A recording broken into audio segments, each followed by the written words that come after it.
Donc la brocante et le vide-grenier, pour moi, c'est vraiment un univers incontournable de cet état d'esprit survivaliste. On va pouvoir trouver dans les vide-greniers et les brocantes des outils qui peuvent être très intéressants et utiles pour nous, comme par exemple cette chignole à main. Donc là, on n'a pas besoin d'électricité pour se servir de cet outil. Donc tout un univers assez fascinant où on va pouvoir aussi faire énormément d'économies, de trouver des objets, encore une fois, peut-être utiles et pertinents à toute notre décision d'autonomie et d'indépendance. Mais donc, brocante, vide-grenier, vraiment quelque chose d'incontournable. Et en plus, on va ici pouvoir faire un petit peu de lien social, surtout dans le cadre des vide-greniers où on va pouvoir tout simplement serrer la main à nos voisins et discuter un peu. Donc, tout cet univers super important pour nous. Mais donc, j'étais dans une brocante et j'ai vu cette boîte du coin de l'œil.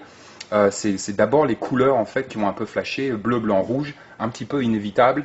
Et en fait, je me suis rapproché et j'ai vu que c'était un kit de premiers soins pour une voiture de 1942. Donc on va l'ouvrir ensemble et un petit peu la découvrir ensemble. J'ai un petit peu une obsession avec les boîtes en métal. J'ai énormément de boîtes en métal, comme par exemple, ça c'est un autre exemple de boîte que je vais avoir, mais j'adore en fait cet univers de l'outil qui va être un petit peu plus